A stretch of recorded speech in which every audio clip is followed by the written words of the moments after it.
ကြီးကြီးတဲ့ချမ်းသာတဲ့တထေးဆိုပေမဲ့ဂုံပကာသနာမရှိပဲငလင်ဘေးမှာအလူကြီးပေးနေတဲ့ဇွဲထက်ရွှေဆိုင်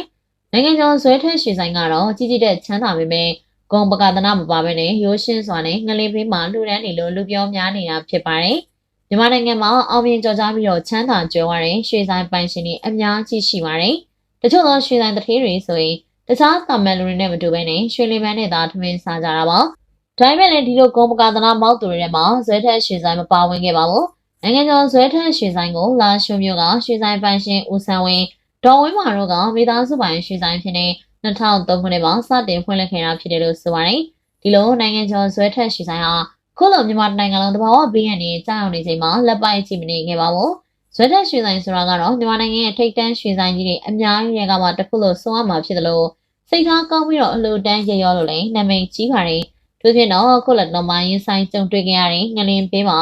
ဇွဲထက်ရွှေဆိုင်ဟာမန်လေးမျိုးကပြည်သူတွေအတွက်တသားရင်းရက်တီလို့လဲလူတွေရဲ့မြစ်တာကိုရရှိနေရပါထို့ဖြစ်တော့ဇွဲထက်ရွှေဆိုင်မိသားစုဟာတထေးဦးဆန်းဝင်းနဲ့ဒေါ်ဝင်းမာတို့ဟာစိတ်တူကိုယ်တူရှေ့သွားနောက်လိုက်ညီစွာနဲ့လူရန်နေခဲ့ကြတာပါ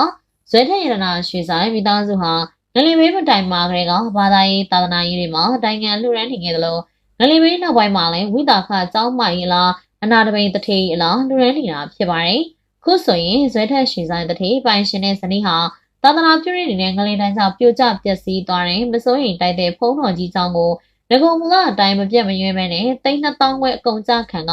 ပြန်လည်မိုးမှန်အသစ်တိဆောက်သွားမယ်လို့ဆိုပါတယ်။အဲကြောင့်လည်းလူတွေကတော့နိုင်ငံကျော်ဆွဲထက်ရွှေဆိုင်နဲ့သာသနာပြုအလှူဒန်းအတွက်တာတို့အချိန်ချင်းခေါ်နေကြတာပဲဖြစ်ပါတယ်။တကယ်တော့ဇွဲထက်ရွှေဆိုင်အောင်ခုမှမစိုးရင်တိုက်တဲ့အကြောင်းဆောင်ကြီးကိုလှူဒန်းတာမျိုးမဟုတ်ပါဘူး။ဇွဲထက်ရွှေဆိုင်မိသားစုအရင်ကတည်းကမစိုးရင်တိုက်ကြောင်းပါပဲ။ပင်တိုင်းလှူတိုင်ကဒါရိုက်ကမှဖြစ်တဲ့ကျောင်းကြီးမှာစွန့်ကြွတာပါဝင်မြဲတဲ့အလူလုပ်နေကြတာပါ။ဒါကြောင့်လည်းလူတွေကတော့နိုင်ငံကျော်ဇွဲထက်ရွှေဆိုင်သာသနာပြုအလူတန်းအတွက်တာတို့ချိန်ချင်းခေါ်နေကြတာပါ။ဒါအပြင်ဇွဲထက်ရွှေဆိုင်တထေးဟာမန်လေးမျိုးကပြည်သူတွေစားရေးတောက်ရေးအဆင်ပြေစေဖို့စရုရီသားထမင်းကျွေးမွေးနေရပါ။စရုရီသားကိုလည်းတာမန်ဖြစ်နေကျွေးမွေးတာမဟုတ်ပါဘူး။လူမျိုးဘာသာမျိုးစားသုံးနိုင်အောင်ငချောင်းစီပြန်ဟင်းပဲဟင်းညိုပစွန်ကြောင်စတဲ့ဟင်းကောင်းတွေကိုပဲကျွေးတာပါ။ဒီလိုချက်ပြုတ်ကျွေးမွေးနေတဲ့အချိန်မှာလည်းနိုင်ငံကျော်ဇွဲထက်တထေးမကြီးဟာ